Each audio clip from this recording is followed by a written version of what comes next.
hayyul qayyum la ta'khudhuhu sinatun wa la nawm lahu ma fis samawati wa ma fil ardi man dalladzi yashfa'u indahu illa bi idnihi ya'lamu ma baina aydihim wa ma khalfahum wa la yuhituna bi syai'in min ilmihi illa bima syaa. Kita berusaha sekuat tenaga untuk segera bangun dan kemudian mempersiapkan diri untuk melaksanakan sholat subuh berjamaah, insya Allah termasuk bagian dari apa saja yang dijanjikan oleh Allah Subhanahu wa Ta'ala buat kebaikan kita, dunia kita dan akhirat kita. Amin Allahumma amin. Salawat salam mudah-mudahan tetap tercurahkan kepada baginda Rasulullah Sayyidina Muhammad sallallahu alaihi wasallam, Rasul yang telah ditetapkan oleh Allah sebagai utusannya, bagaimana disebutkan dalam surat Yasin, satu surat yang diawali dengan sumpah. Yang bersumpah adalah Allah. Sumpahnya itu dua hal, Yasin wal Qur'anil Hakim. Yasin menurut penafsiran sebagian ahli tafsir, Yasin itu singkatan dari Ya Insan, atau Yasin itu salah satu dari nama Rasulullah Sallallahu Alaihi Wasallam. Nama-nama Nabi Muhammad itu banyak. Ada Toha, ada Yasin. Toha itu juga sumpah Allah yang diucapkan di awal surat Toha. Ma anzalna alaikal qur'ana litasqa illa tadhkiratan liman yakhsha.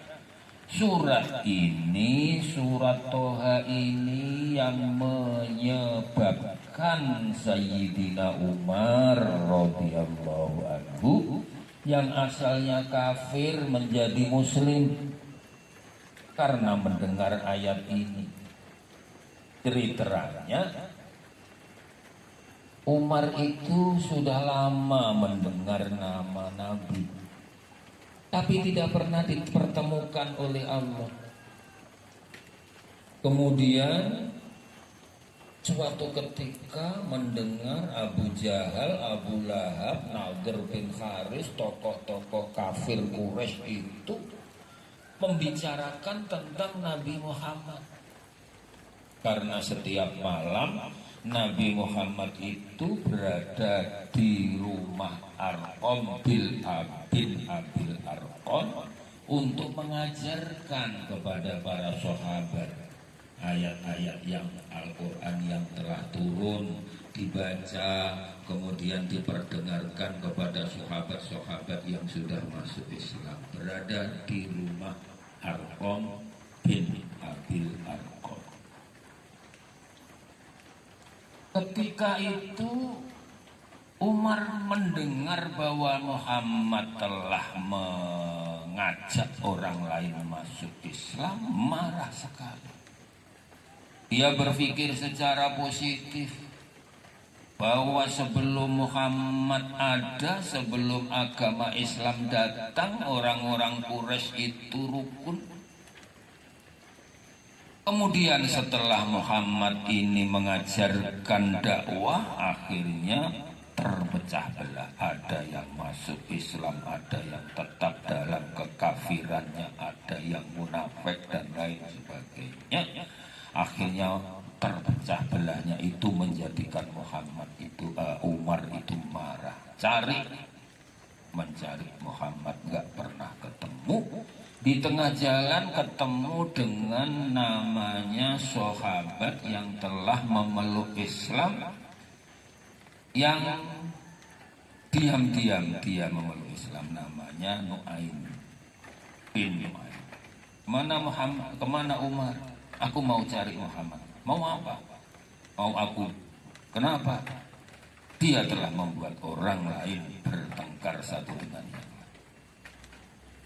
Nu'aim bin Nu'aim memberitahu Umar, jangan ngurusin orang lain, urusi dirimu sendiri, urusi saudaramu, urusi keluargamu. Adikmu yang namanya Fatimah itu ternyata sudah masuk Islam. Betapa marahnya Umar kembali ke rumah, tahu adiknya sedang mendengarkan ajaran yang sedang diajarkan oleh Sumayyah, suaminya, namanya Khubayb. Mendengar itu apa yang dibaca?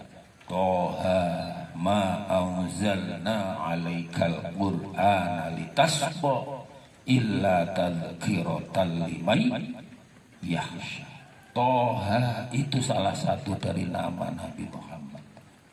Aku tidak meninggalkan, aku tidak menurunkan Al-Quran supaya engkau bercerai-berai, engkau bertengkar, engkau bersitegang satu dengan yang lain.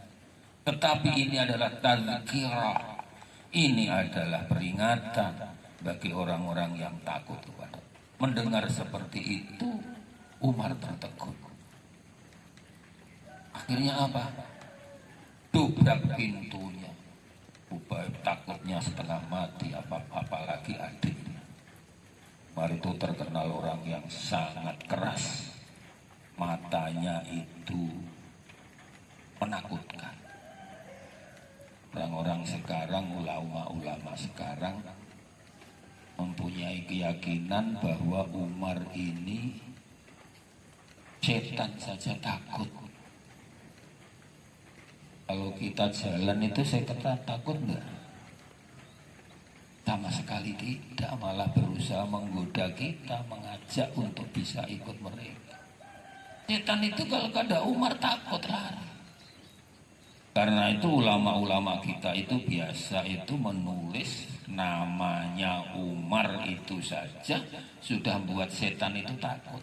Ditulis Umar Al-Faruq.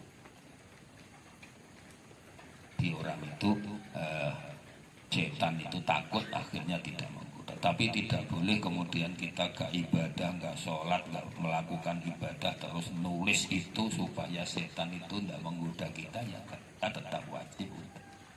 Akhirnya apa? Khubayb, Fatimah didatangi, apa yang kau baca? Kemudian ditutuplah kertas yang sedang dibaca oleh Fatimah bersama-sama dengan Khubayb itu.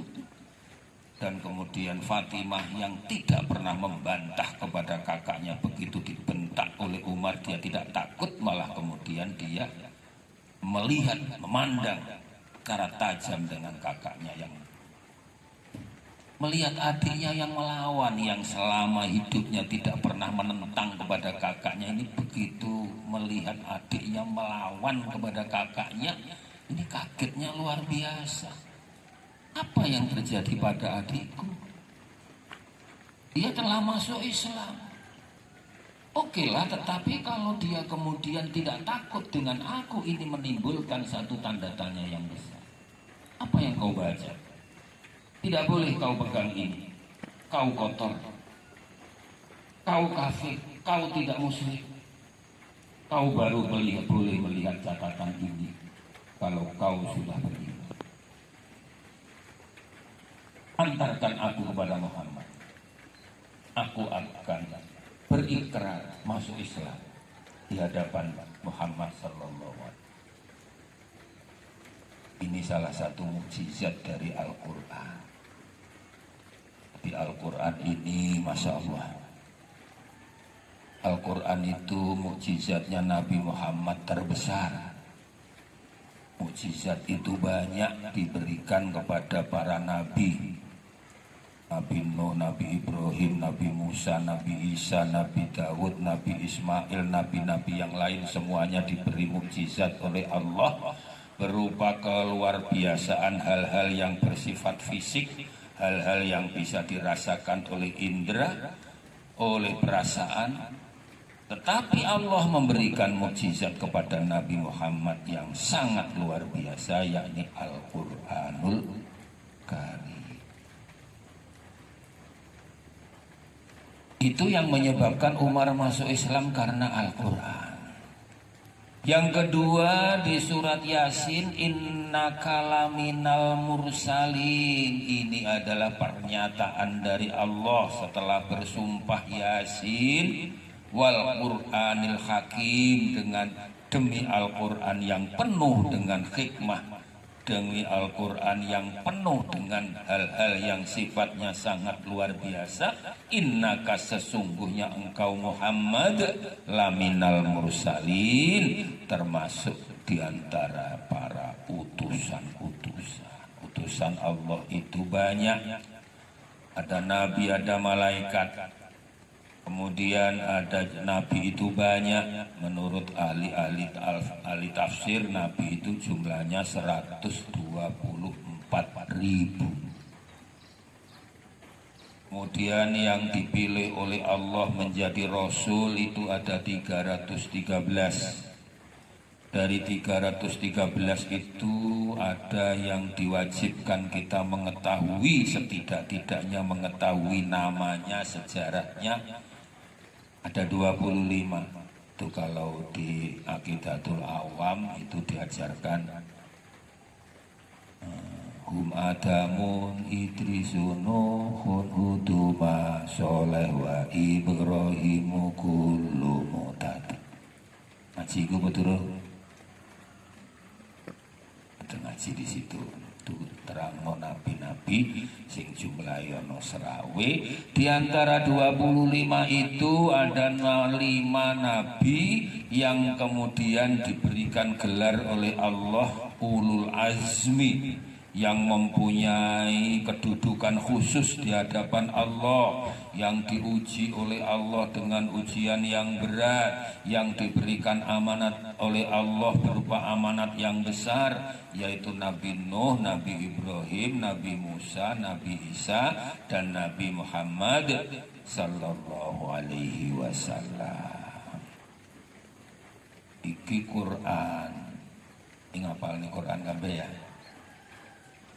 Allah itu bagus, satu-satunya kitab suci, kitab agama yang ada, yang asli, sesuai dengan yang diturunkan pertama kali, tinggal Al-Quran saja. Berarti Al-Quran ini dijaga oleh Allah.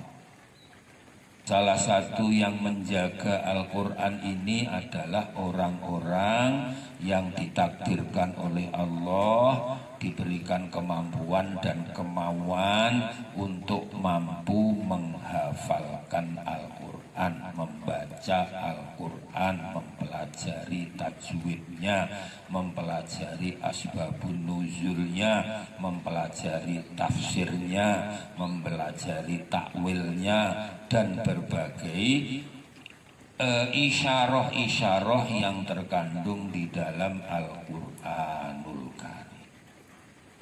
Nah itu bersyukurlah kalian. Ini sudah khatam belum ngapal nih? Sudah? Nah, kalau belum tidak apa-apa. Setahun, 2 tahun, 3 tahun, 4 tahun tidak apa-apa. Tekadkan untuk bisa hafal. Nah, Al-Quran ini mukjizat. Al-Quran penuh dengan rahmat, Al-Quran penuh dengan berbagai solusi dari problematika kehidupan manusia kalau dia membawa, memakai, memanfaatkan, mengamalkan Al-Quranul Karim. Di surat Al-Baqarah itu jelas Al-Quran disebutkan dalikal kitabu la raiba fi, inilah Alkitab yang tidak ada keraguan. Al-Quran itu dinamakan Alkitab. Sekarang ini Alkitab dipakai nama agama lain. Agama lain itu kitab sucinya katanya namanya Alkitab. Sejarah piri kok Injil itu dikatakan Alkitab. Ini harus kita rebut kembali bahwa yang namanya Alkitab adalah Al-Quranul Karim yang penuh dengan hikmah, yang penuh dengan modal-modal kehidupan bagi kita sekalian yang mau mengamalkan. karena itulah istiqomah baca Al-Quran, istiqomah pelajari tata cara membaca yang baik dan benar. Dan memang mempelajari Al-Quran itu berat. Jangan abaikan, jangan lewatkan sehari penuh tidak membaca Al-Quran. Karena memang kita Muslim ini wajib baca Al-Quran setiap hari, setidak-tidaknya di dalam sholat. Di dalam sholat kita membaca Al-Quran. Apa yang kita baca? Suratul Fatihah subuh 2 kali, zuhur 4 kali, asar 4 kali, maghrib 3 kali, isya 4 kali.